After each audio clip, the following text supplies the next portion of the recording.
Welcome to God and Country Biblical Exposition. This week I'm on assignment in Washington, D.C., fighting all of the heat and the crowds. I'm going to share with you some of my experiences, some observations, and then we'll do a quick Bible study. So let's get started. So to celebrate the 250th anniversary of our country, 1776, the signing of the document declaring our independence from Great Britain to today, 2026, the Trump administration has created a state's fairground at the National Mall. Going for 2 weeks, June 25th to July 10th. You can get all the information at the site, freedom250.org. And of course, I had to be there to support the country and also learn from the event. After all, 250 years comes around only once. And we all appreciate that the current administration has put this together and has even placed on the website an admonition to pray for our country. Reflect, give thanks, and renew our shared commitment to faith and freedom. And also on the website, Washington's Prayer for the Nation in 1783. And notice that the website is not freedom250.gov, but freedom250.org. This event is a nonprofit organization launched by the White House to host this event at the Capitol. I'm sure you know why the current administration did not have the government sponsor this event. Because if this was the government, the doors would have to be open to every radical organization, LGBTQ sponsors, Planned Parenthood, communists, globalists, global warming alarmists, DEI organizations, and every false religion. It would be one big ecumenical pagan festival. When I went into the tent called Faith and Family, I noticed that there were only conservative evangelical groups. And I expected that if they were to open a tent called Faith and Family, every religious group would claim a spot. So I asked one of the sponsors about this, and he said it was by invitation only. So let's thank God for the administration being on the conservative right. It makes a big difference in the testimony and the legacy of our country. Could you imagine a celebration if Kamala Harris was in charge of the nation, where the Democrats want to fundamentally remake America? But I'm getting ahead of myself. For those of you who haven't been to D.C. for some time, let me just describe the layout. In the middle of the Capitol complex, there is an open grass field called the Green or the National Mall. The Washington Monument is at one end and the Capitol at the other. The White House is to the northwest. The state's fairground in the National Mall was fenced off with a 10-foot mesh fence, and the government must have spent a huge fortune fencing off the area. There were only 4 entry points, 12th Street and 7th Street on the north and the south. The entire length of the closed-off area was 1 mile long. I parked at the Ronald Reagan building, and that was a half-mile walk just to get to the 12th Street entrance. On Friday, July 3rd, it was 102 degrees, and the lines to get into the State's Fair was so long, there was no way I was going to wait in that line. The line was at least a mile long. So instead, I spent the day touring the nice, cool Museum of Natural History, the Museum of American History, and the Museum of Art. Well worth the trip.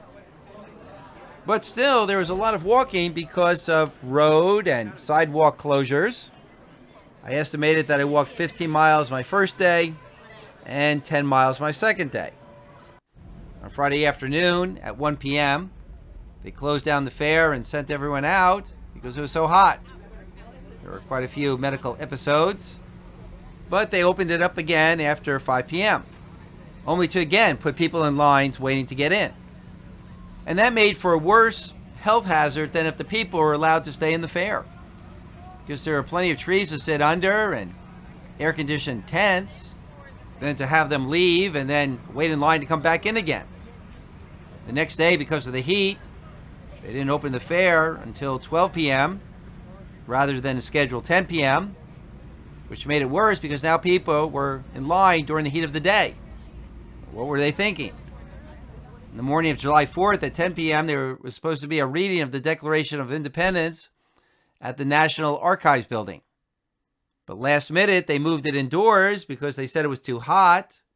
So now there's a half-mile line to get into the building. But the building couldn't accommodate that many people. So most of the people stood in line only to be turned away. It really doesn't take very long to read the Declaration of Independence. 10 minutes at the most. As planned, someone could have come out and read the declaration to the crowd on Constitution Avenue. And that would have been a whole lot better for everyone. On Saturday, since the fair was not opening until later, I decided to go over to the Air and Space Museum. So starting from 14th Street North, I had to walk 1 mile west, then a quarter mile south, and half mile to the east. When I got there, the museum was closed because it was full. So I decided to go back over to the Museum of American History and hang out there. So I walked west on Independence Avenue to connect to 14th Street and back over to the north side. But the National Guard had closed off the street. Now I could see closing off the street to motor vehicle traffic, but they also closed the sidewalks. So the only way to get to the north side was to walk around the entire National Mall 2.5 miles. Now I explained to the National Guard blocking the roadway that this doesn't make any sense. And they agreed. But they said, we're just following orders. And that's what everyone was saying. The police, the Secret Service agents, the people running the gates, they were all saying, we're just following orders. Well, I want to talk to this person who was making the orders. Later in the day, when the line died down, I got in line to go into the State's Fair, about a half-hour wait. And I got into a conversation with a man who's originally from El Salvador. And he talked on and on about how much he loves America. So after waiting in the hot sun, we get up to the entrance, and there's the typical empty your pockets into a bucket and walk through the scanner. The woman says to me, you can't bring a pen into the fair. I said, why not? It's not an exploding pen. She said, those are the rules. You have to throw it out in the trash can. Well, you can take a pen on an airplane. A plastic pen doesn't work really well as a knife. I didn't even see listed in the prohibited items pens. But so what? It's a cheap pen. I wasn't going to walk back to my car and get online a second time just for a pen. But this American patriot from El Salvador behind me was carrying a small iPad. And so he wasn't allowed to enter into the fair. So he was turned away after waiting patiently in the hot sun because he wasn't going to throw away his iPad. But if he had just 2 cell phones, he could enter, and they would really be the same weight as his iPad. And the TSA even allows iPads on airplanes. So here's another typical case of a man who loves America being shafted by government bureaucrats. And this is one of the complaints everyone had that day. The National Park Service, the Secret Police, and other federal agencies deemed this event a rare national security event, so that there would be a TSA airport type of screening before allowing anyone into the National Mall. But the National Mall is open to the public all week long. It's an open park. And the fair only consisted of some tents and a stage. If a terrorist still wanted to inflict chaos, there were plenty of people walking freely on Constitution and Independence Avenue. The whole area didn't need to be fenced off. And really, at the most, all they needed is to have fairgoers walk through a large scanner to detect large metal objects, rather than just belts and pens and cell phones. So not only was it very onerous to get into the fair, but once in, on July 4th at 7:30, they told everyone they had to leave the fairgrounds because a storm was coming. So they ushered hundreds of thousands of people out of the National Mall and out of the other venue, those waiting around the Washington Monument for the best view of the concert, the president's speech, and the fireworks. I got a ticket online for that event, but that didn't matter. The line was 10 persons wide, going all the way down Pennsylvania Avenue, with a very slow TSA-type security check to get in. And I wasn't about to wait in that line. And this coming drizzle and the wind was a great relief from the heat. And now they're sending us out? I looked at the radar on a number of sites, and the storm was passing above and below Washington, D.C. It only sprinkled, and there was no thunder at all. And even if there was a danger, they were sending people out of the National Mall to stand in the street outside the National Mall, which was just as subject to any storm. And you think they could have waited until the storm got closer before making the call, or simply make the announcement to warn the people and give them the option to stay or go. So here's my take on this. If someone wanted to stick it to American Patriots, the conservatives who made up the majority of the attendees, this is exactly what they would do to make the event miserable for the people. Now, there are three possibilities to explain this, and all three are just as bad. First, this was deliberate malfeasance, a coordinated or tacit leftist pushback by Democrat bureaucrats to resist at all cost, but to resist with plausible deniability, that they were concerned for the safety of the people. It was the storm. It was the hot weather. So let's not be naive. This kind of sabotage often happens in politics. But then, this might simply be ineptitude. Maybe some recent college graduate with a degree in event planning who feels the need to over-control people, like they're playing SimCity on a computer. Or third, we may attribute this to a bureaucratic mindset. If you ask the Secret Service or the mall police what to do, they are always going to over-prioritize safety over every other normal consideration, because that's what they're rewarded for, and that's what they are punished for if there are any safety problems. Now, you can put everyone in handcuffs and reduce the risk to zero, but most people are willing to deal with a certain amount of risk for freedom and convenience. But that's not how these agencies work. Also, there is the statist mindset of paternalism, where some people believe the people are children and they are the parents. Here's a definition.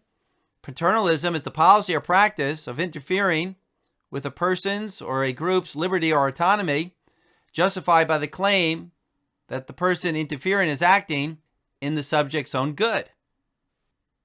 On July 4th at 7:30 p.m., the PA system repeated a loop message saying to leave the fairgrounds for your safety.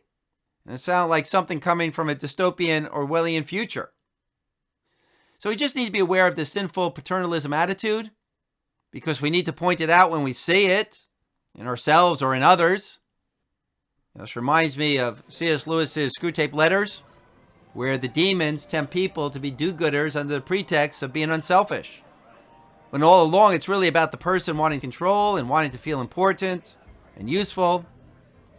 Spiritually healthy people respect other people's rights, their freedoms, their independence, allowing people to assess their own risk.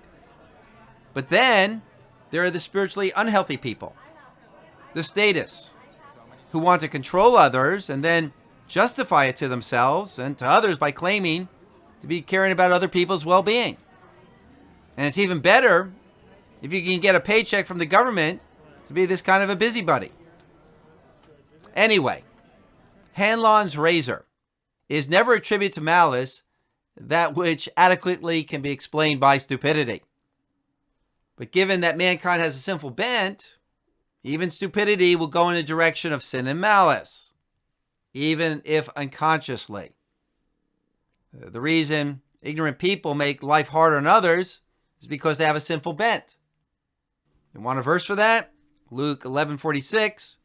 But Jesus said, "Woe to you lawyers as well, for you weigh down men with burdens hard to bear, while you yourselves will not even touch the burden with one of your fingers." So, with the alleged storm coming, the officials wanted to cancel the entire event.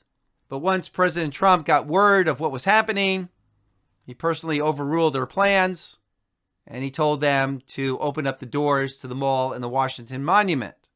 But this was at 9:45 at night, and they slow walked, letting people back in, keeping closed at least half of the entrances.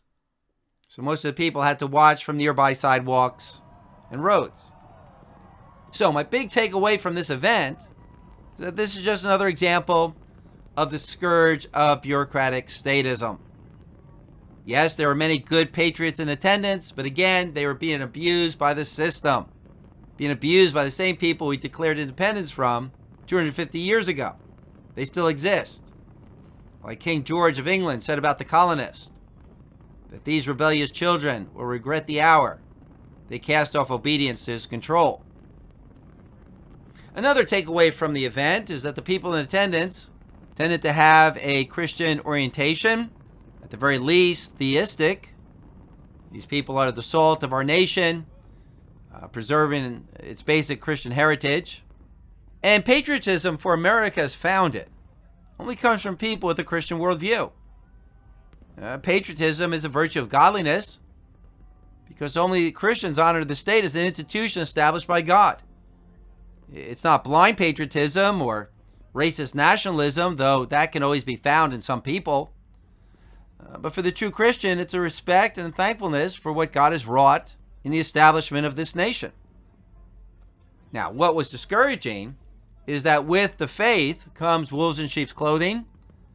There are immature Christians and worldly Christians and Pharisees.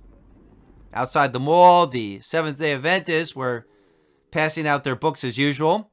The Great Controversy by their founder, Ellen White, 1858, in which she gives all of her prophecies about the future, inserting many biblical texts out of context. There was also a Baptist group screaming at the audience, saying that they were all going to hell and they need to repent of their false doctrine and immorality. And the crowd was booing them. But I'm sure these zealots were justifying their actions with some verses of scripture supporting their claims. But they weren't approaching sinners the way Jesus did in the Gospels. And they also had the wrong emphasis. And hence they were doing more harm than good. As Paul wrote to the Philippians, some preach Christ out of envy and strife, even out of self-righteousness and pride. Now inside the mall, there was the Faith and Freedom tent. Inside, some sound evangelical groups were represented. But off to the side, there was also a worship tent put up by some charismatic group. There was a not-so-good praise band playing, and they were waving banners, and there was a swimming pool set up for those who wanted to be baptized. And it didn't appear to be well done or well received. If I had the foresight, I should have set up a small venue where I would dress up like George Whitefield and do some dramatic readings of one of his sermons. There would be a historic aspect to it. It would be in keeping with the festivities, but it'd also be a great way to present our Christian heritage and the gospel. But I often think of these things after the fact because I often don't see what needs to be done until I arrive. Well, maybe in the future, I could do this at another national historic event.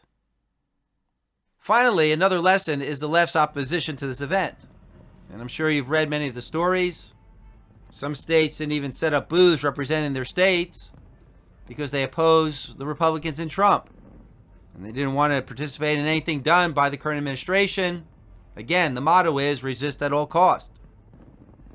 And it's really no surprise that ungodly people would hold our nation in contempt.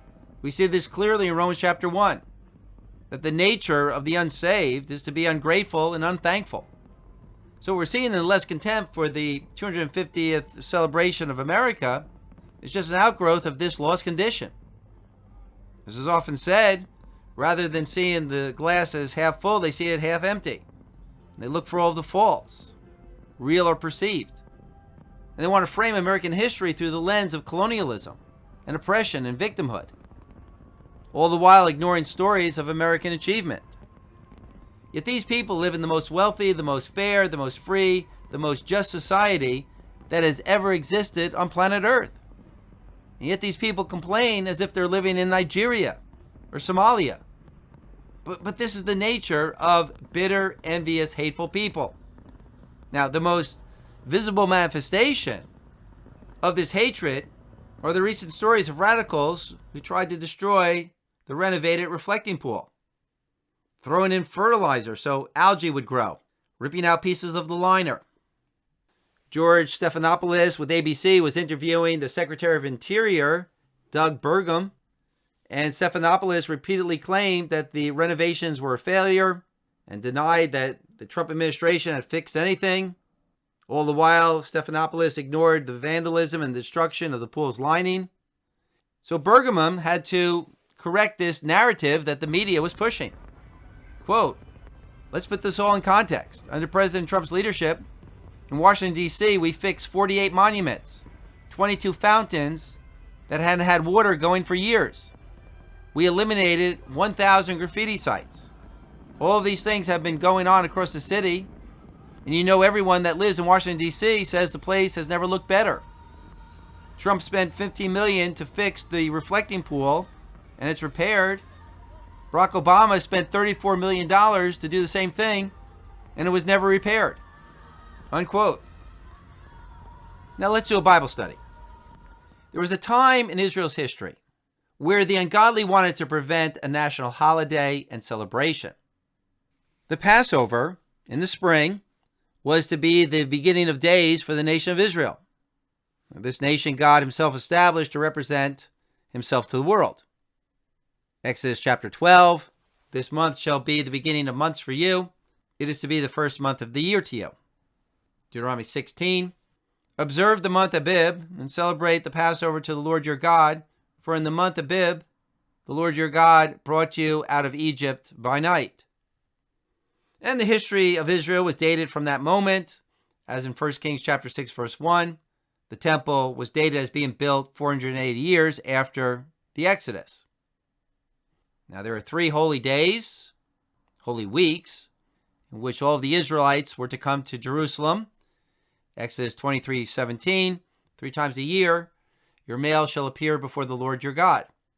Deuteronomy 16:16, 3 times in a year, all of your males shall appear before the Lord your God in the place which he chooses, at the feast of unleavened bread, which is the Passover, and at the feast of weeks, Pentecost, and at the feast of booths, Tabernacle. And they shall not appear before the Lord empty-handed. Now, this, of course, was to remind the people of the priority of worship. Notice that the national celebrations were to be for worship and thanksgiving to God, not just an excuse to get off of work and have a barbecue. And God actually established more vacation time for the Jews and was practiced by any pagan nation. Not only 3 weeks off at Passover, Pentecost, and Tabernacles, but also the Sabbath rest on the first day of every week, and then the land was to rest for a 7-year sabbatical.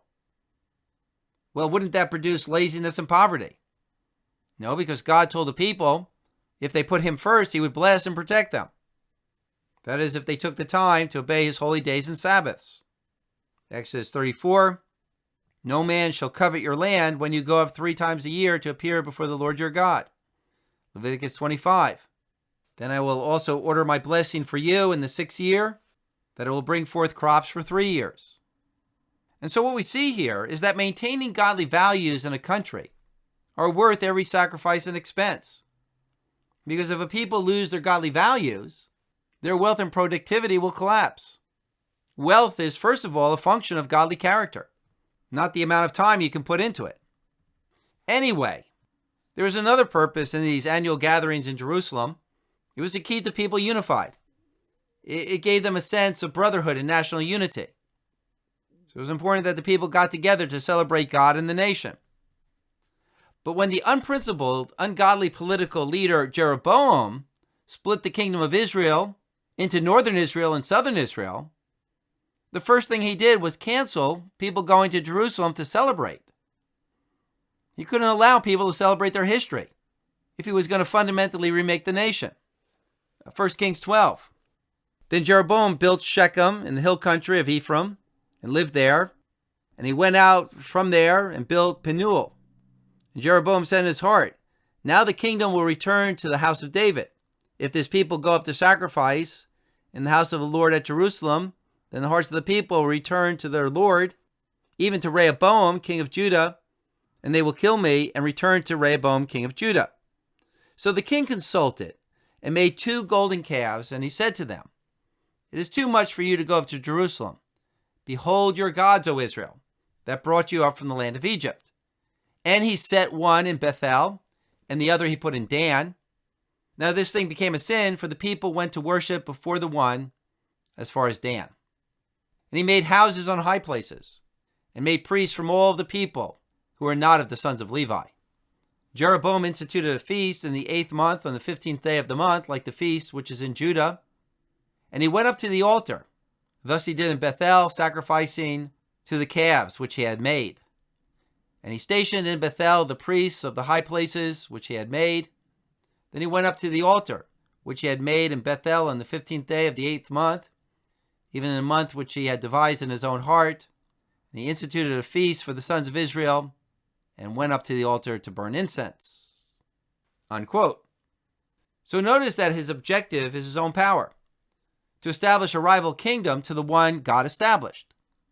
But with the change of location and government, he also had to create a new false religion, a different faith, a different worldview, in order to divide the country and secure for himself and his constituents power. Does this sound familiar? To gain power, to create a communist secular vision, there needs to be the dismantling of American history and celebration. In Daniel chapter 7, even when the Antichrist arrives, it says he'll make alterations in times and laws. Now, it's all about power, but it's also love for a different God and a different morality. So remember King Jeroboam, the godless king who did away with the historic national celebrations and set up his own counterfeit celebrations. In closing, when I was at the Museum of American History in celebration of the 250th anniversary, the museum took a line from the Declaration of Independence: life, liberty, and happiness. Quote, "We hold these truths to be self-evident, that all men are created equal, that they are endowed by their Creator with certain inalienable rights, that among these are life, liberty, and the pursuit of happiness." The point Jefferson was making is that God gives every person the right to life, liberty, and the pursuit of happiness, and the king or the state should not infringe on these rights by enslaving the people. But the National Museum phrased it as a question: how will you pursue life, liberty, and happiness? Now that you have these God-given rights, and you live in a nation that generally doesn't infringe on these rights, how are you going to use your life, liberty, and happiness? Everybody wants life, liberty, and happiness. But the big question is, where are you going to go to find it? In God, or in yourself, materialism, or hedonism? America is a great blessing from God. Let's use our liberty for Christ. Galatians chapter 5, verse 1, "It was for freedom that Christ set us free. Therefore keep standing firm, and do not be subject again to the yoke of slavery." Verse 13, "For you are called to freedom, brethren. Only do not turn your freedom into an opportunity for the flesh, but through love serve one another." Thanks for listening. Stand firm in the faith, and may Jesus Christ reign.